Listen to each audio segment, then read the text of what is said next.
Okay, I think we are live and we are at what week? Is it 12 or 13? I always forget. Doesn't Can't remember. 12, I think. check the title if you're unsure, because we can't from here.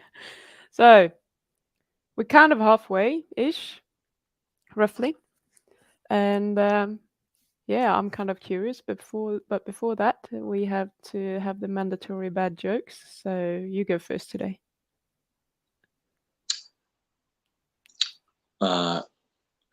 Why was the Scarecrow promoted?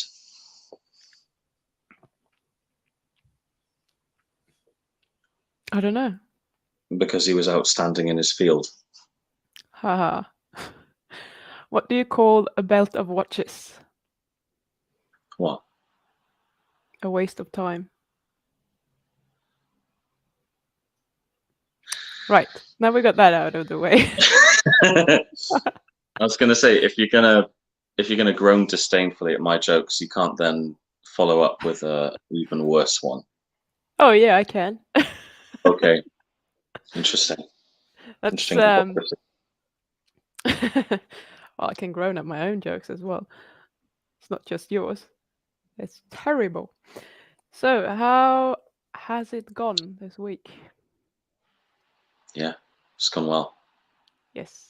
How many cravings have you allowed? Many more, because it got harder over the last week. Right? Did you count them? Did we get 15? Yeah, absolutely, we got 15. Yeah, How many more than at least. 15?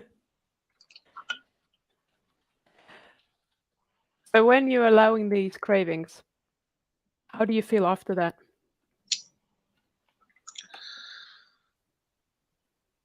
Oh, it depends. Sometimes I feel slightly euphoric, Okay. quite light, um, like similar feeling, like a little bit similar to fasting. When you push through moments of hunger, fasting, you get through the other end. You feel quite energized. Um, sometimes, uh, sometimes the emotional state that precedes a craving lingers, like the craving, the physiological feeling passes, but then I'm still left with quite a strong feel of emptiness inside, like I don't know who I am, what I want, or what I'm supposed to do. That general kind of existential feeling of emptiness. So, So I that have to then. feeling, how does that feel in your body? Like you say, emptiness, but where is that located and how does that feel? Typically, it's between this point and the forehead, so it's like a Okay. line. All right. So it's kind of like the physiological craving is just changing into that, and then that's hanging around. Is that what's happening?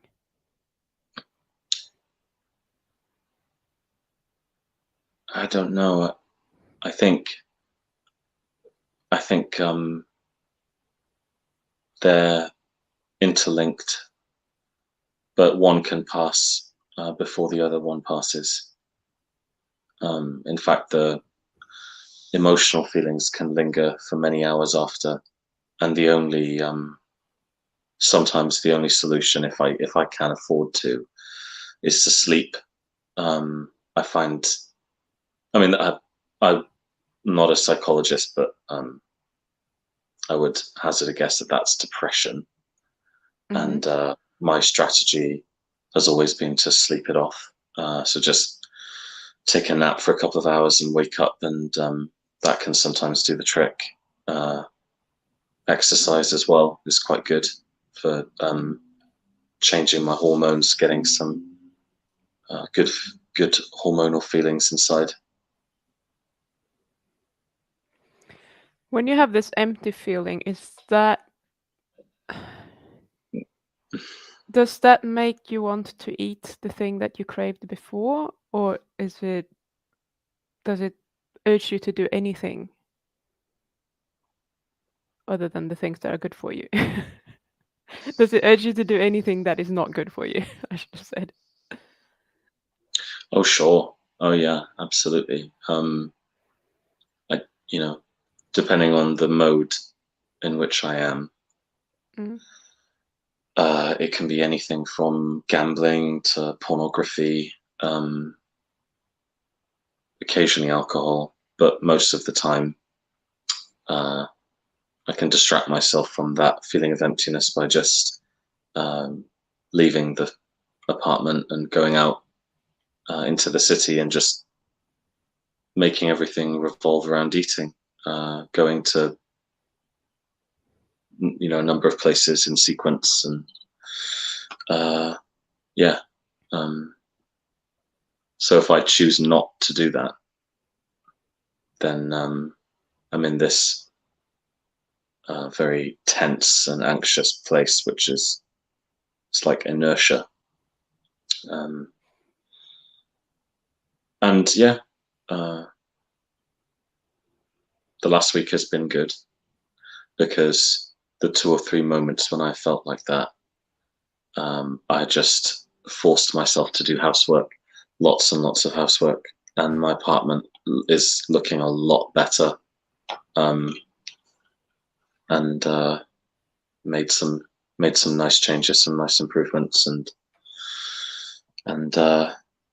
yeah, just generally like some nice things have been happening recently, some pleasant distractions. Hmm. Pleasant distractions aside, I want to stay with this empty feeling, and I want to. How many times did you have it, and you just continued to sit with that feeling rather than go cleaning or something different?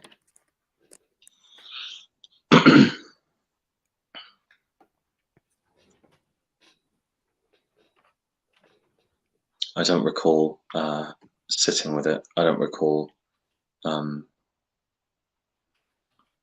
being present with it in that way and sort of turning it into like a conversation or a meditation. Uh, I'm still, I think I've still been allowing it to translate into nervous energy, this feeling of having to move away from the center of myself rather than just sitting with it. And the next week, could you just try to sit with that as well, just for a Yeah, little bit? yeah, Because it's, yeah, I think, as you say, that they come together, and it's just a different way for your brain to try to lure you back into doing something like comfort, whatever that might be. It's just a different strategy that your brain has. So I just want you to kind of be aware of that. And it doesn't seem to be as compulsive because you can just go and distract yourself, but distraction is never a long-term solution. So I would love if you could do both, like sit with it for a little bit, as long as you can be bothered, and then you can go and clean or whatever if it doesn't go yeah, away. Just start kind of biting away at that one as well. So you must yeah. be getting quite good at sitting with the cravings now, like when you actually want to do it. Well, it's my resilience is always stronger when I have a clear vision, an idea of what I'm doing. Yeah. Um, I've got I've got to have both feet in the door, and if I don't, then it's far too easy for my brain to talk me into transgressing, Hmm. to use the same old excuse that I can transgress today because at some point I'll put both feet in the door. It will happen eventually, then, and there's plenty more time left. But with each Yeah. day that passes, um, my health deteriorates. So I think what I've observed in my health in the last 6 months is that I'm walking on a tightrope at the moment, and if I just invest a couple of months into doing the right thing, eating carnivorously, even with milk, my health improves a lot. And then once, but if I do the same thing and just even spend a month or two indulging in poisonous foods, I start to get really bad reflux again, which then gives me sort of almost stroke-like symptoms of like problems with my heart pumping blood and feelings of kind of dizziness and fogginess in my head, which are they're quite terrifying. They're quite alarming. Yeah, we definitely don't want that. So So no, it's quite a good reason to not absolutely. do it. Oh yeah. Oh yeah. Sort of. Yeah. I mean, you don't have a shortage of reasons. I think we can agree on that. It's not that you're short on reasons why you should not be doing it. It's just that you haven't always been able to connect with those reasons. And a big problem there is usually that it's not something that will punish you immediately. So you get to experience that pleasure for a while. But when you keep doing it, then the bad stuff is going to happen. So I would like to just like ride the wave while we have you here, and hopefully, I mean, you've been doing for 2 weeks. You have more than 15 successful cravings this week. It's just like we're piling up on the successful cravings. We're piling up on, walking that new neural pathway and making sure that that is getting stronger and stronger. So that's why I want to, while we're at it, just like get as many as possible in. I want to push you a bit here, and I want you to have 3 cravings per day on average next week. So for next week, I want you to have had successfully allowed cravings, that is. I want you to have allowed at least 21 cravings. So it's just like going to the gym. You want the repetitions. The more you do it, the better you're going to get at it. The stronger your new neural pathway is going to be, and the easier it's going to be for you to access that when you are going to be at that place where all of a sudden you don't want to have both feet in the door when you want to step out. You're like, it's not actually that hard because I know how to do it now. Yeah. The only hard part is going to be the mental hump that you need to kind of get over. But it's so much easier when you know how to do it. The thing with which I've been struggling over the last week is telling all of my friends to essentially to never ever again expect to hear from me uh,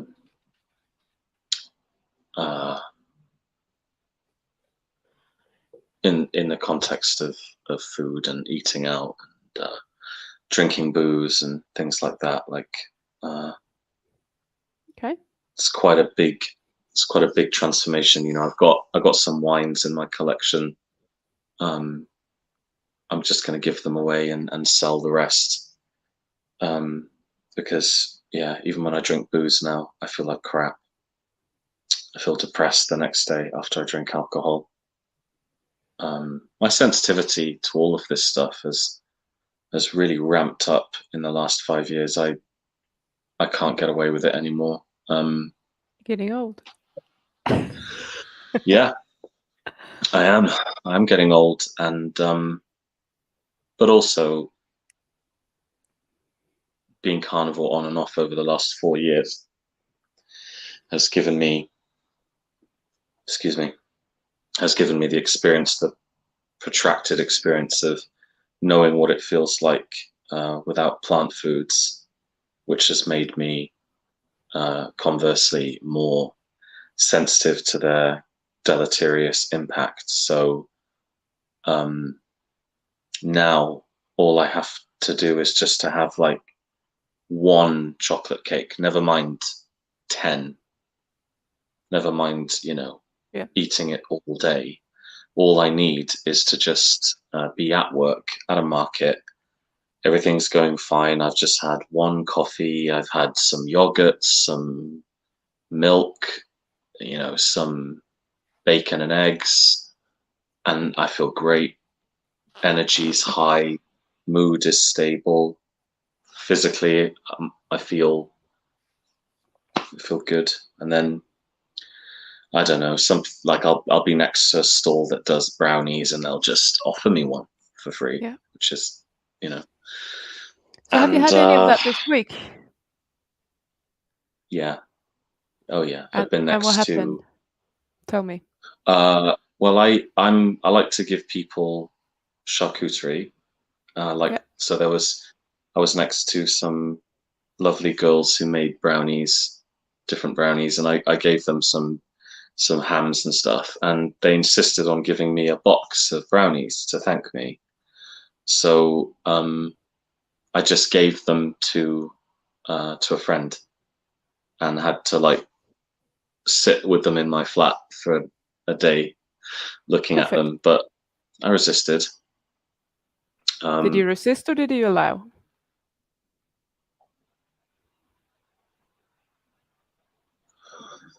well, actually, you know what?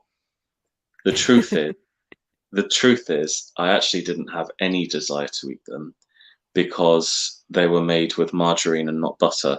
If they had been made with butter, I would have actually had some real cravings. But How I'm a real, interesting. I'm a real stickler for plant oils. I won't eat like even if I'm actually no, that's not true. But like if I'm at my worst, like really really low down, then I'll have like mass produced chocolate and biscuits made with vegetable oil and stuff. But in general, if it's a brownie's not made with butter, that's an affront against God in my eyes. Um, so That is a really, really interesting thought because you see margarine as the devil. Can we transfer that to sugar?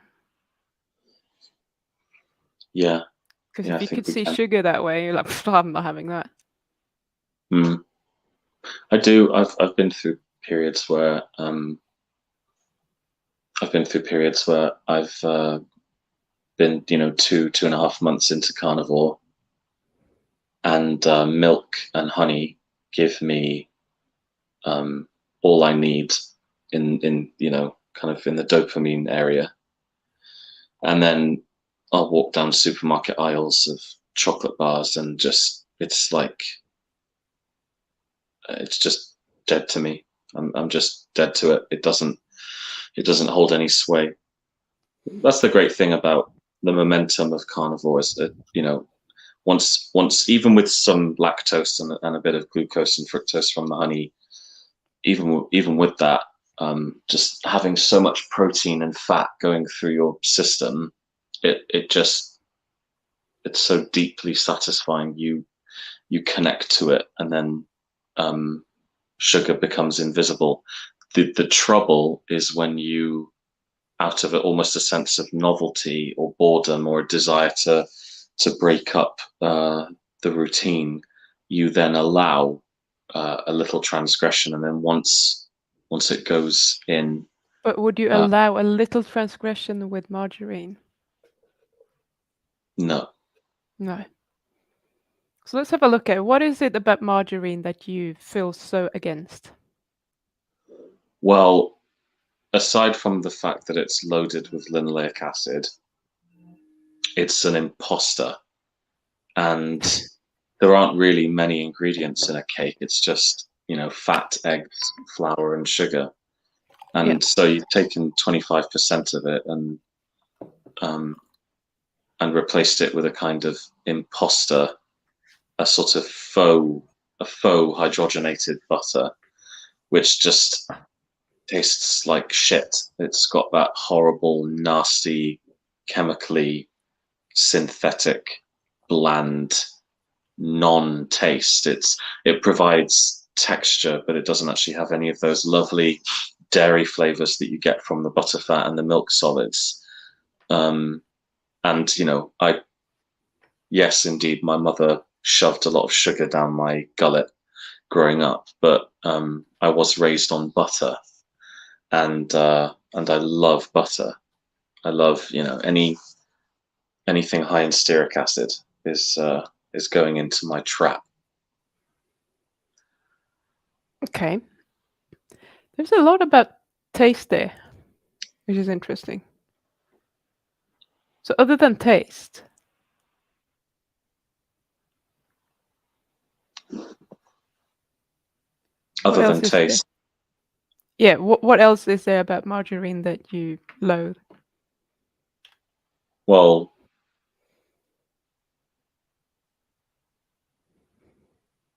it's like cheap, and it's like it's industrial and cheap, and it represents something that irritates me, which is like it's the sort of the cognitive dissonance of and the hypocrisy of mass producing something that kills you, but taking the one thing that actually makes it palatable. Like Julia Child was interviewed in the mid 90s about her opinion on McDonald's fries, and she said, quite reservedly, like she had a certain respect for McDonald's in the 60s and 70s, for their precision in the way they wanted things. And she said that, McDonald's French fries, when they first came out, were quite tasty. And then the so-called nutritionists started interfering, and then tallow and lard were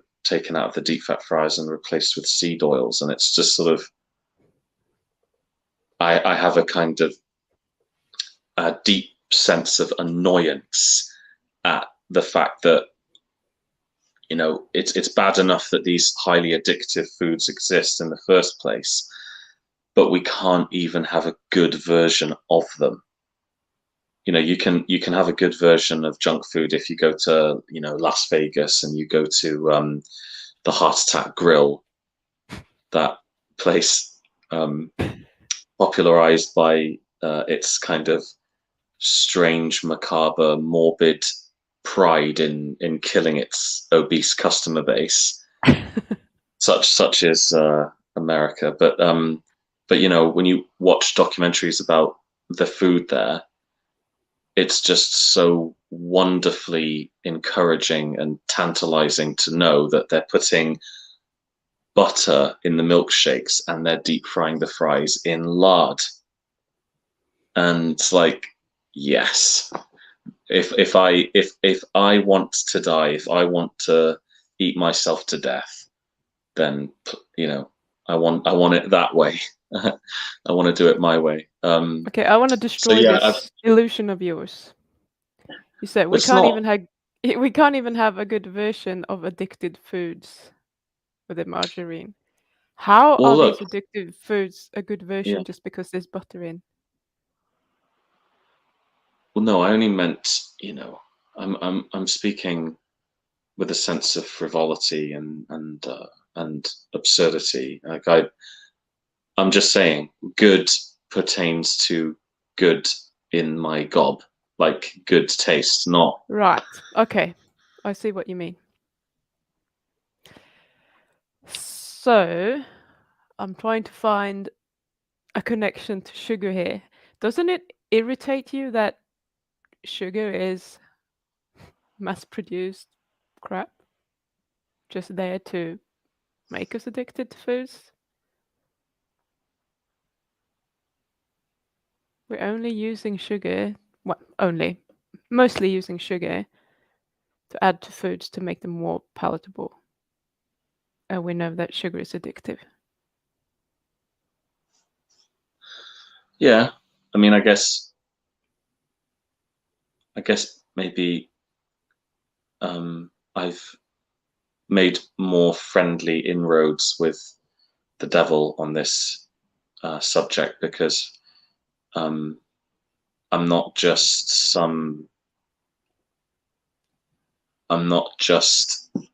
a regular person who has fallen into an eating disorder pattern of buying only the worst excesses of mass-produced industrial food, there has been another more epicurious, hedonistic side to my addictive personality, whereby, you know, I seek out artisanal bakeries, and it is harder to see like a beautifully handcrafted cannelle in an artisan bakery. It's difficult to see that as mass-produced industrial shite, when alongside, you know, a multi-pack of Snickers. It's essentially both doing the same thing, bar the vegetable oil in the Snickers. It's still, you know, spiking blood glucose and all that nasty stuff, Yep. feeding pathogens in the gut, you know, raising inflammatory markers, but it's made with love and passion, and it's refined and delicious, and it's, you know, it's attached to something which is quite beautiful, like, you know, stuff like that. It conjures up very warm, idyllic feelings. Like, that's why people love that book Chocolat by Joanne Harris, and love watching the film with Johnny Depp's beautiful face and quasi-Irish accent. You know, go into a chocolate shop in the south of France in the 1950s and have some exotic woman try to guess what your favorite is. It's difficult to associate that with a Cadbury factory outside of Birmingham mass producing dairy milk filled with palm oil. I know it's both doing the same thing, relatively speaking, but I've developed this other part of my personality which revolves around pleasure, culinaria. Mm-hmm. And I you know, I've gone out over the last 6 months. I've gone out with various friends for different kinds of meals and meetings, and most of the time it all revolves around food. And yeah, there's been a tremendous conflict inside me because I've gone out for pizza, and I've enjoyed the pizza in the moment, and I've enjoyed the social interaction, but then I certainly don't enjoy the shit which I have to take the following morning, which makes Chernobyl look like an episode of Barney and Friends. And I don't like the pain, literal stabbing pain that I feel in my guts, and the fact that when I eat plant foods, especially refined plant foods like flour, that it takes like 3 or 4 trips to the toilet to get it all out, as opposed to carnivore, it's like one beautiful shit a day. A beautiful one. A turd is a turd. So even if you package it nicely, it's still going to be a turd. And you know that. You just told me that you know that. I meant when I meant beautiful, I meant I'm talking about I was using the patisseries, etc. Oh, I see. Not your actual shit. By a turd by any other name. Yes. So you know that. So there's clearly some more cognitive dissonance going on here. It's like, but it looks so pretty, and I know what love has gone into making it, and I would love making that, and it's something that you feel very passionate about, the act of doing it, like, and appreciation of people putting that sort of love into making all of these nice things, and I can absolutely understand. Yes, I know what it is. I know what it is. I've analysed it, and I've drawn the best conclusion possible, the most convincing one, which is so how can you convince you that it's the same turd? And I really believe that it doesn't matter how it comes packaged, how it's made, if someone has produced that turd with a lot of love. I don't know. I don't know if I can bring myself to look at it as excrement. But I think what I need to do is I need to draw my attention to the fact that uh, I'll never have a beautiful relationship with it, no matter how beautiful I think it is. My relationship with it is the turd. And I put a lot of passion and energy into developing my cooking skills and knowledge of food, the history of food, like, from 10 years Yeah. onwards. And I realized that all of that passion was displaced. It was passion and hard work that I should have put into my music or into my language learning or my romantic relationships or familial relationships, whatever. I can see now that all of the energy I put into food over the last 10 years was a sort of displacement and distraction of sorts. So I've got to, in order to release my bondage to, to this way of socializing and this sort of hedonistic lifestyle, I've got to invest in different passions and pastimes. I've got to invest in a totally different lifestyle. Like, say what you want about Paul Saladino and his sort of deranged recategorizing of carbohydrates, but the guy kind of gets out there every day and passionately pursues like all of these physical activities, which are kind of, exciting and adrenaline fueled. And, I would like to do the same. I'd like to get into shape again so I can get out on my rollerblades again and start risking my broken bones, and who knows, maybe, I don't know, maybe I've always wanted to learn to dance. I'm a shit dancer. Maybe I'll take a tango class. I don't know. But I realize what I have to do. I've got to invest in new passions. I can't just I can't just I can't just re-perceive culinaria as a turd. It's like, Can you appreciate it as a craft, but not something that you eat? yeah, yeah. It's just hard. It's just hard. Like, Because I um, can go part, especially if you are in, let's say you go to France or wherever, and they do have the little, bakeries and stuff, and they have all this nice sugar work or whatever. I mean, they are artists, in my opinion, and I would love making that. I mean, I love baking, and I just get like all excited about how someone can make all of this stuff from just sugar, but I need to eat it. yeah, indeed. But it's hard to accept. It's hard to accept that my life it's just gonna look very different. It's gonna look very, very different. Um, no more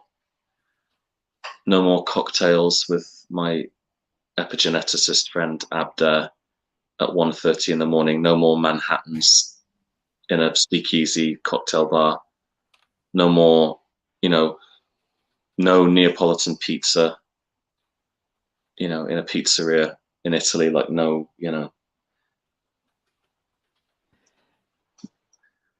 it's just these things have become excessively important to me to an unhealthy degree. And I've got to just detach from them emotionally. And it's hard because um, it's been a love-hate relationship, and the ugliness is obviously like McDonald's at 3 a.m. and bowls of fucking cereal in front of Netflix. That's the ugly, seedy, really toxic, poisonous side to it. But there's been a love relationship as well, and it's been a love affair for the last 10 years. and it has brought me some relief and some levity from my addiction and from my unhappiness, and I just need to say goodbye.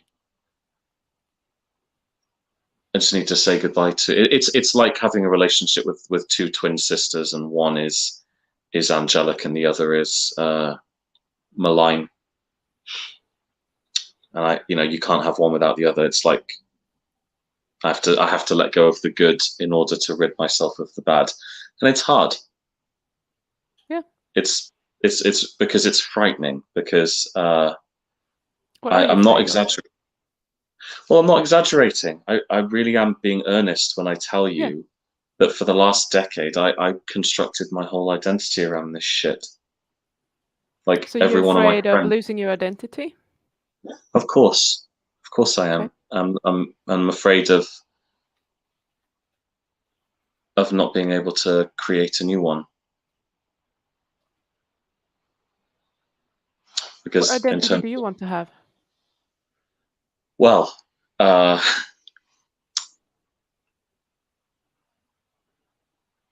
I think who I have become is a product of just following my instincts.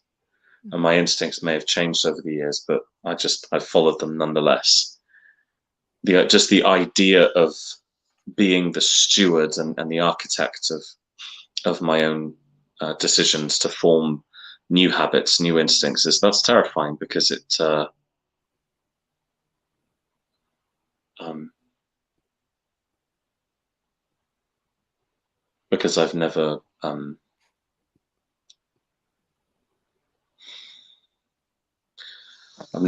managed to achieve it. It hasn't demonstrated it hasn't demonstrated itself as being compelling or trustworthy to me. Um, so I'm in a state of mind where I have to have a lot of faith. I'm just sort of running on sheer faith alone at the moment, and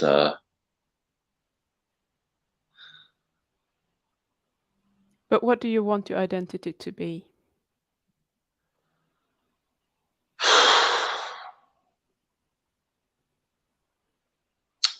I don't even know what that means, Pim.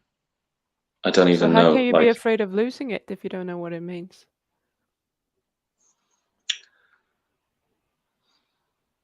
no, I mean, I don't know what it means to say.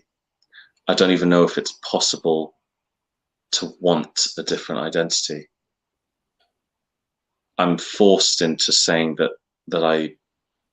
I'm forced into entertaining that as a possibility, simply by how little I want to continue being who I am.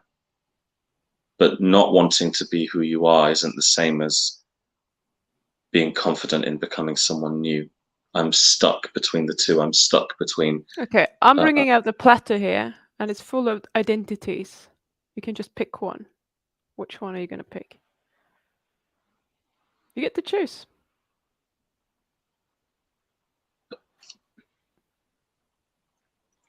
I wasn't aware that identities had sort of individual names. I mean, I know people have personality traits and they can be categorized, but I don't But know. this identity contains a lot of stuff. You just have to read the label carefully, and then you pick one. Which one do you pick?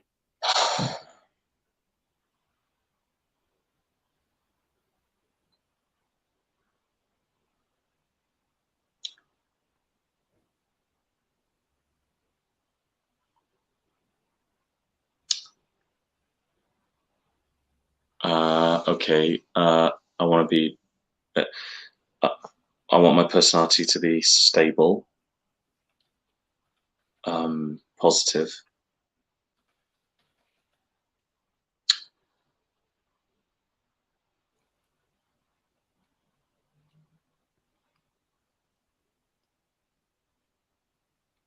uh, decisive,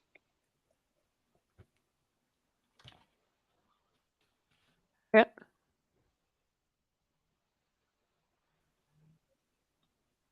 unafraid.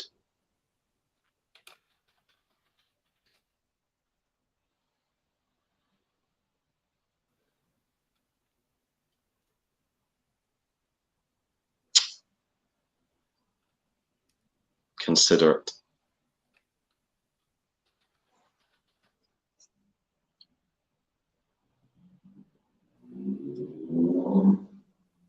determined,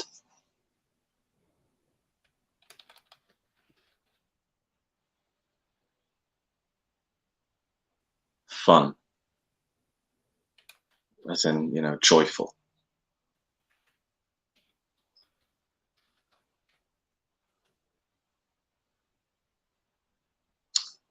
and charming, but only in the virtuous sense, as I define it. Charm, as I define it, meaning selflessness socially, like the desire to know the other person. I want to be more interested and more curious in other people, putting my own self-importance aside. That's a sort of a charm which I lack, and I would like to acquire it through practice. Okay, so I wrote stable, positive, decisive, unafraid, considerate, determined, fun or joyful, charming, and interested, curious in other people. All of those are things that you can practice. There's nothing there that you can't do.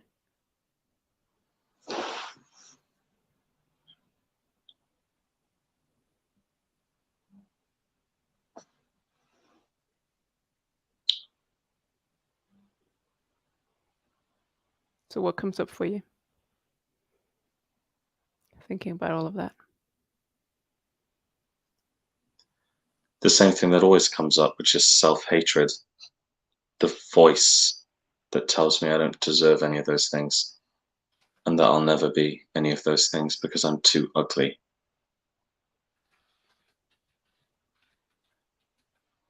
But this isn't really about you, necessarily. About whom is it? Stable.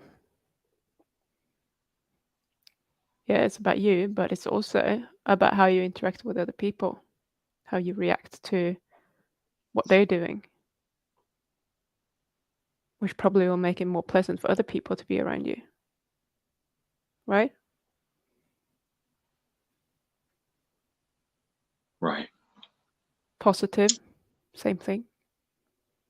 No one likes to be around someone who's negative all the time.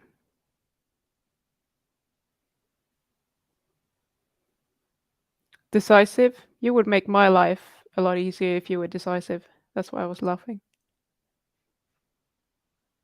Like, what do I you don't want? know. I don't know. I don't know. I don't know. I don't want to hear I don't know anymore. No, you get to decide and you get to do it as quickly as possible from now on. So when we're coaching, I want you to practice decisiveness. You can always change your mind later. It's not permanent. Like, you get to decide right now and then you can change your mind tomorrow. That's fine. But dwelling in this indecisiveness and just I don't know land is extremely unproductive. Because even if you make what you would perceive as the wrong decision, the only thing that happens is like you find out that it's the wrong decision and that you can change your mind and do the other thing instead. But at least you moved forward. But when you don't decide at all, you're just stuck and nothing happens. It's very, very unhelpful. Unafraid might be mostly about you, but it depends on in what sense you're thinking about being unafraid. But let's say it's about you doing your thing. Like, if you were unafraid, you would already have got your YouTube channel up and running and you would already have helped people.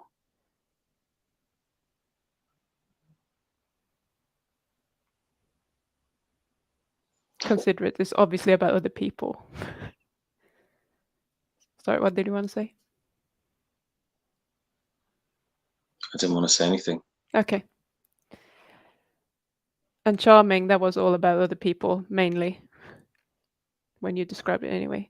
So it's like, it's not just about you. Like, of course, you're going to feel better if you can live into this and you can be or have this identity of being this person because you are having thoughts about it, you think that you're a better person when you're doing this. But ultimately, it's just about, how you present yourself in the world and what other people are thinking as well and how they perceive you. And you're just making the world a better place. Excuse me. By doing these things.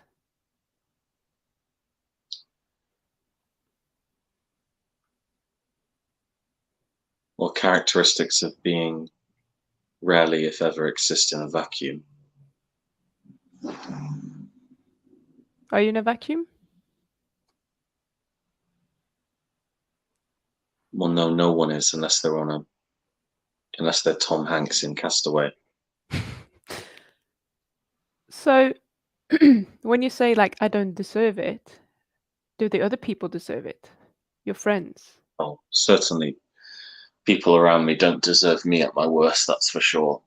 They deserve someone much better. So maybe you want to start there and just do the things because they deserve better.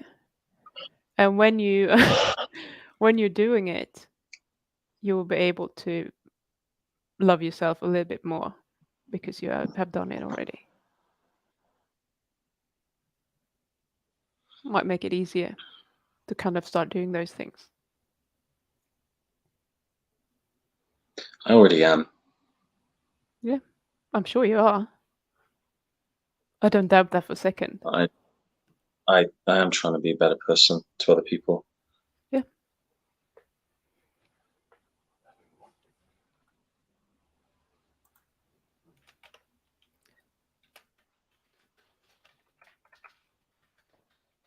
Oh, forgive the yawning. I'm so sorry. Okay. So I'm so sorry. I'm wondering, can you pick one of those to focus on this week as well? Whichever you want. Pick one now. You have to be decisive.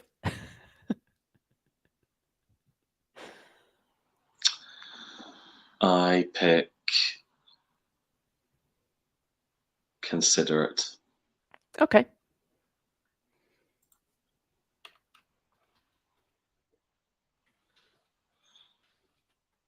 I mean, for me, that it's tied in with empathy. Yeah. So, like, uh, give people, the benefit of the doubt.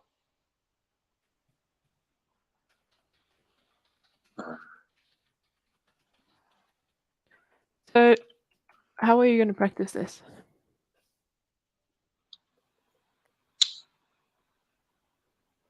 I need to identify the interactions that make me feel insecure, which Yeah. lead me to only consider my feelings and my needs, and then I need to work concertedly to force myself to consider the other's needs and the possibilities for why they did whatever they did or didn't.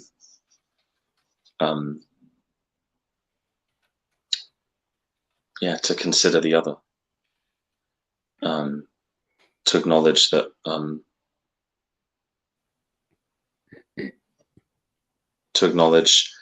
that one's expectations can be quite entitled and unrealistic and excessive. Okay. Are you going to get into any situations where you think you can do this? Almost certainly, they arrive every week. Perfect. Okay. Whether it's the way a customer speaks to me, whether it's some customer service I receive, whether it's a friend not picking up when I call them or not responding in good time as I see it.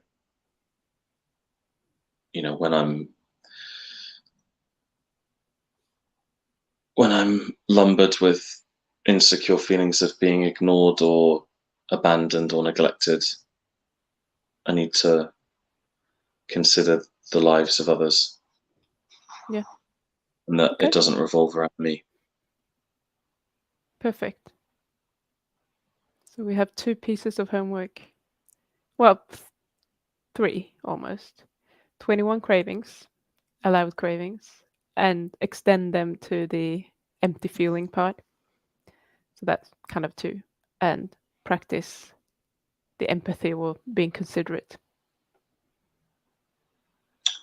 21 cravings to go. Yes. Is there going to be a problem with having 21 cravings, or do you think you're going to get them naturally? Oh yeah, they're coming.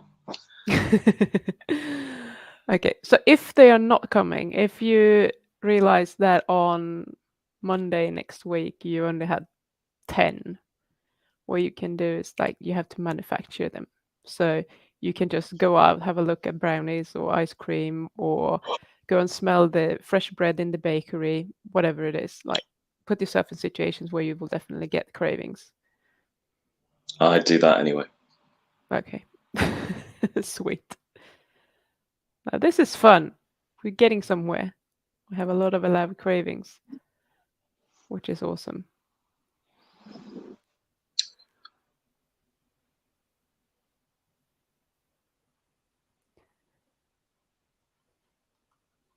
So this new identity, the person that is stable and considerate, positive, joyful, Someone else, yeah. someone new, what would they think about the situation that you are in?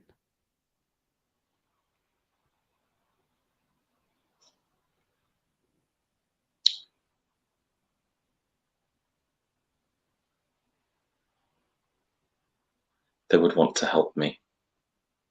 And what would they say to you?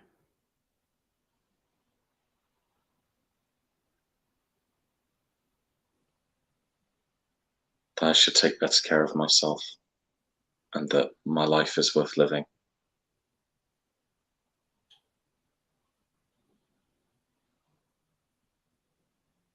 They would tell me that they loved me.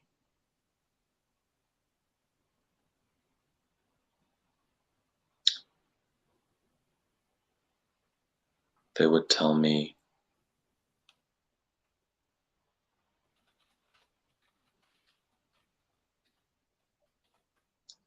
that I need to love myself more and that can only come from within.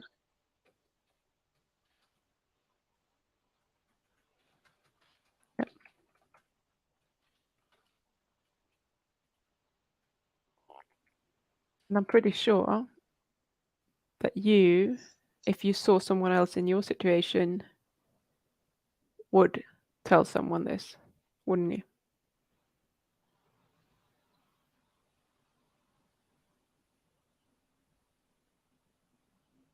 Yes, I would. So, do we have dual personalities here? Like you already are all of these No, things, but not only that. I don't imagine myself saying it to me. I imagine myself saying it to someone else I Yeah, care about that's very what I much who mean. has exactly the same problem. So when it comes to other people, you're already all these things. The glitch here is that you're not all of these things towards yourself.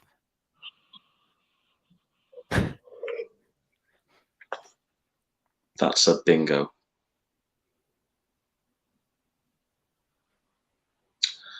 Yeah, I can externalize my affection and fondness and benevolence to others, but not to myself. Never have. So we just keep practicing on others intentionally.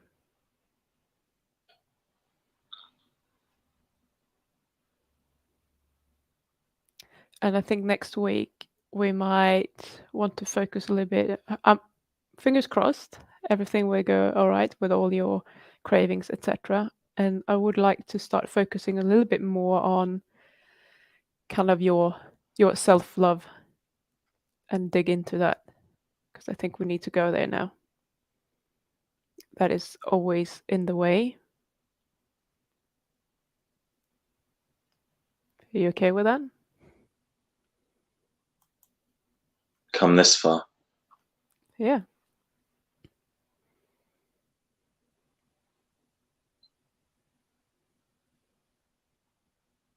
Oh.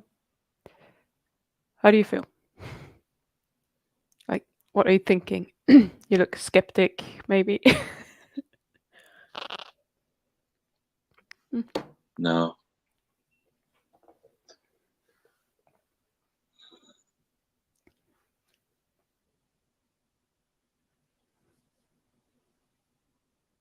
Just watching as everything is crashing down.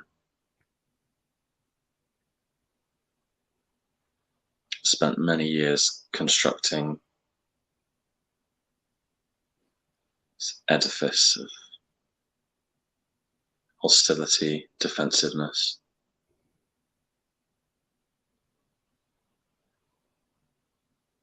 And do you feel any excitement about what's gonna grow up? Where that's coming down? Once I shall have forgiven myself for what I did to myself. Would I you destroyed consider that myself. there is nothing to forgive?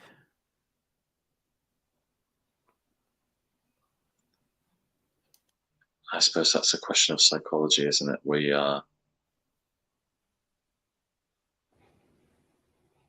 even when we are atheistic as I am very much, our psychology is still very monotheistic in its models of judgment and vindictiveness, grudges. I mean, I carry a lot of shame for what I did to myself. I cost myself happiness and joy and experience and adventure. I lost my 20s to addiction, and I don't even remember them. I just remember being asleep for 10 years. And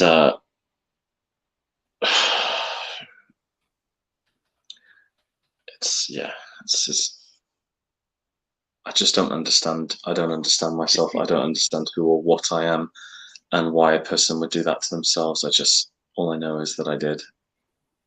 And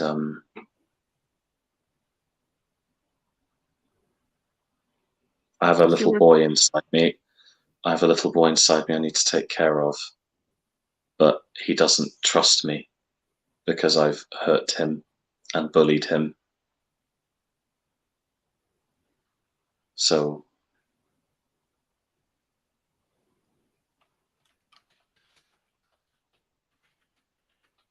I need to like coax him out, and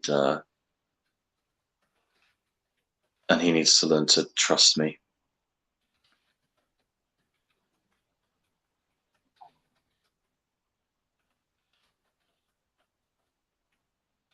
Yeah. So can you find some compassion for that little boy?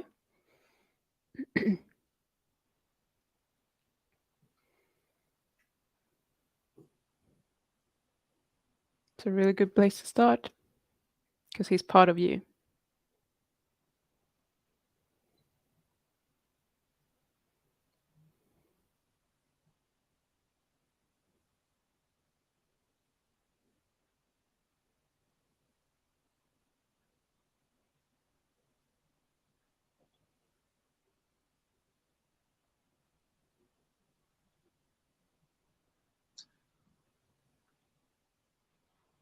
I think I'm about done now, Pim.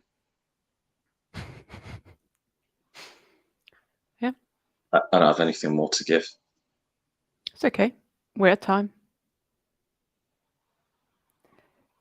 we're gonna get back to the little boy inside of you anyway next week, and we just focus on that. So that's gonna be fun, I think. So thank you, Alex. I know it's rough to go through all of this, especially on camera. So what did you say? Unafraid. I think you already have that. Thank you everyone who's watching. We will be back again next week, and we're gonna work on some self-love, I hope, and taking care of the little boy inside of Alex. So thank you all. Have a good day and see you next week.